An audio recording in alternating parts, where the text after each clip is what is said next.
Good evening, Dr. Phil here. Today we will be discussing on smoking and anesthesia. Introduction. 20% of adults smoke in the UK and 25% of adults smoke in Malaysia. Smoking is associated with a myriad of cardiovascular and respiratory pathology such as pulmonary, bladder, and gastrointestinal malignancy, as well as peripheral vascular and coronary artery disease. Smoking increases post-operative morbidity and worsens surgical outcomes. The anesthetist should be aware of the chronic and acute effects of cigarette smoking and mitigate these whenever possible. Diseases associated with cigarette smoking: cardiovascular system, coronary artery disease, 2 to 4 times increase in risk, atherosclerosis and hypertension, respiratory system, COPD, and exacerbation of bronchial asthma. CNS, there is a 2 to 4 times increase in the risk of stroke. Type 2 diabetes mellitus risk is increased. Ocular complications includes cataract and age-related macular degeneration, rheumatoid arthritis and osteoporosis, decrease in fertility and obstetric complications such as preterm delivery, stillbirth, low birth weight, sudden infant death syndrome, ectopic pregnancy, and orofacial clefts in infants. Increased risk of malignancies in several systems such as lung cancer, bladder, blood, cervix, colon and rectum, esophagus, kidney and ureter, larynx, liver, oropharynx, pancreas, and stomach. Poor gum and teeth health results in risk of tooth loss, increased inflammation, decreased immune function, and decreased perfusion. Smoking has some benefits such as decreased risk of preeclampsia in pregnancy, decreased incidence of post-operative nausea and vomiting, early mobilization. Nicotine addiction promotes early mobilization as some patients are desperate to have a first post-operative cigarette smoke. Hydrocarbons and toxic metabolites. Cigarette smoke contains more than 4,000 compounds such as polycyclic aromatic hydrocarbons, aldehydes, nitrogen oxides, metals, hydrogen cyanide, nicotine, carbon monoxide, etc. These chemicals act as a potent inducer of the enzyme cytochrome P450 CYP1A2. Drugs metabolized by this enzyme will be metabolized quicker. CYP1A2 induction is the proposed mechanism for protection against post-op nausea vomiting amongst smokers. Carbon monoxide is a gas that is colorless, odorless, and tasteless.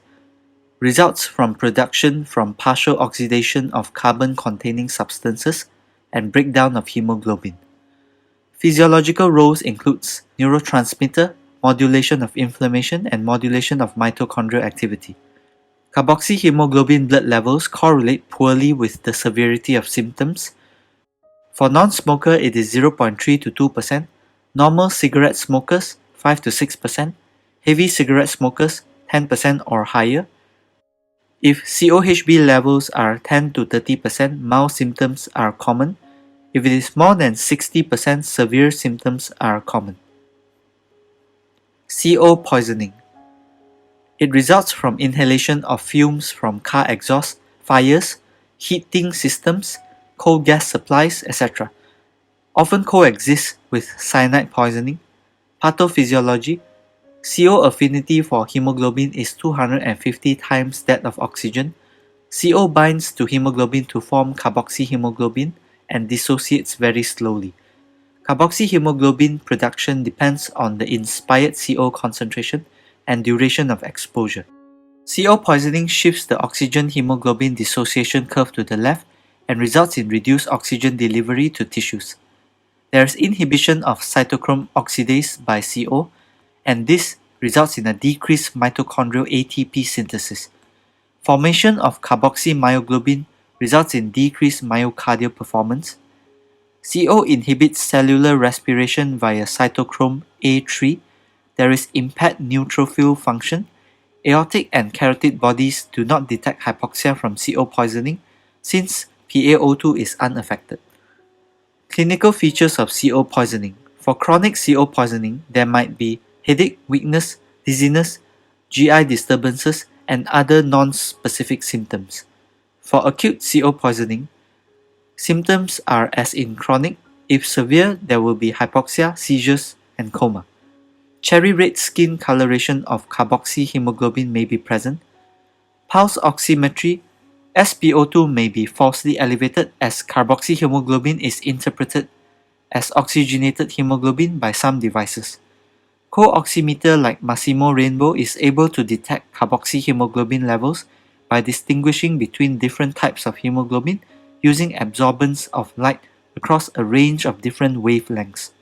Dystonia, ataxia, Parkinsonism, personality changes, and impaired memory may occur during recovery from CO poisoning. Treatment. Oxygen therapy increases the speed of carboxyhemoglobin dissociation. Tracheal intubation and IPPV may be indicated. The half-life of CO is 4 to 6 hours in room air, 1 hour in 100% oxygen, and less than 30 minutes in hyperbaric oxygen at 2.5 to 3 atm. When hyperbaric oxygen at 3 atm is administered, dissolved oxygen in plasma alone satisfies tissue oxygen requirements. It is indicated for patients with CO poisoning who are unconscious, has arrhythmias, pregnant patients, and patients with a COHB level of more than 40%. Nicotine. Nicotine is a toxic alkaloid derived from tobacco. Pharmacodynamics. It is a potent toxin. LD50 in adults is 30 to 60 milligrams. One cigarette contains up to 10 milligrams, but much of it is destroyed in combustion. It acts directly on receptors at ganglia, acts indirectly on chromaffin cells via catecholamine release. Low-dose nicotine activates excitatory nicotinic acetylcholine receptors at neuromuscular junctions, autonomic ganglia, and the adrenal medulla. High-dose nicotine blocks the excitatory nicotinic acetylcholine receptors. There is dopaminergic stimulation at the reward center in the hypothalamus. Mood is elevated, dependence occurs. Smoking can alter the cytochrome P450CYP2A6 gene and can lead to inherited dependence to nicotine. Mechanism of dependency. Nicotine stimulation at acetylcholine receptors results in receptor upregulation, desensitization of acetylcholine receptors, physical dependence, tolerance, withdrawal symptoms, and addiction. Uncomfortable withdrawal symptoms reinforce the desire to smoke and perpetuates the dependency cycle. At the cellular level, nicotine increases reactive oxygen species formation, there is increased lipid peroxidation, and increased neuronal apoptosis. Pharmacokinetics. Absorption is via alveoli to the capillary blood. Nicotine reaches the brain within 10 to 20 seconds of inhalation. Half-life of nicotine is 1 to 2 hours. Cotinine is a pharmacologically active metabolite of nicotine and has a half-life of 20 hours. Clinical features of nicotine consumption.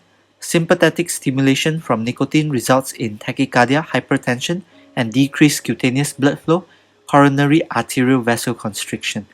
Withdrawal from nicotine results in depression, insomnia, irritability, anxiety, difficulty in concentrating, restlessness, weight gain, increased appetite, and decreased heart rate.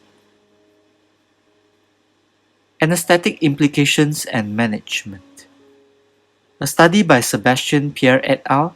In 2017, an analysis of 18 meta-analyses, large cohort studies, and systematic reviews discovered that current smoking causes 20% increase in in-hospital mortality, 40% increase in major post-operative complications such as deep infection, pneumonia, unscheduled intubation, pulmonary embolism, ventilation for more than 48 hours, stroke, coma for more than 24 hours, cardiac arrest, myocardial infarction, transfusion of more than 5 units, sepsis, and septic shock. There is increase in all specific surgical complications except for ENT surgery, as associated smoking-related diseases were not taken into account in the available studies. Smoking-related comorbidity, as mentioned above, and should be diagnosed and managed accordingly. To decrease smoking incidence preoperatively, offer behavioral management programs for smoking cessation, prescribe nicotine substitute products for smoking cessation before any scheduled surgical intervention. Smoking cessation interventions should be conducted by all healthcare professionals involved in the care of the patient, including surgeons, anesthetists, intensivists, and caretakers. Perioperative smoking cessation may result in increased anxiety and agitation.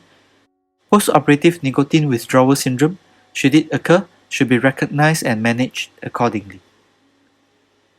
Minimum effective period for preoperative smoking cessation. Preoperative smoking cessation programs should commence regardless of the timing of the surgical intervention. The benefits of smoking cessation increases with the duration of cessation. Perioperative smoking cessation increases the final rate of definitive smoking cessation regardless of its timing. Summary of benefits of increasing duration of abstinence from smoking prior to general anesthesia. Cessation of 12 to 24 hours results in reduced carbon monoxide blood levels. 48 hours of cessation results in reduction in airway hyperactivity. Cessation of 1 to 2 weeks. There is no deleterious effects of respiratory complications of smoking cessation of less than 2 weeks. Unresolved reactive bronchoria may cause increased respiratory complications. It may take 10 to 14 days before airway hyperactivity disappears completely. 2 to 4 weeks of cessation, risk of respiratory complications are not reduced. Smoking cessation of 4 weeks, risk of respiratory complications are reduced by 25%, which includes bronchospasm requiring treatment, atelectasis necessitating bronchoscopy or assisted ventilation or both, lung infection, pleural effusion, pneumothorax, emphysema, pulmonary embolism, ARDS, respiratory insufficiency or arrest, reintubation and ventilation, tracheostomy, and need for 24-hour breathing of high oxygen concentration. There is improved wound healing. With 8 weeks of smoking cessation, the risk of respiratory complications, as mentioned above, is reduced by 50%. Smoking cessation of 6 months, risk of respiratory complications is reduced to levels similar to non-smokers. Management of smoking-related intra- and post-operative respiratory complications, as mentioned above, should be diagnosed and managed accordingly.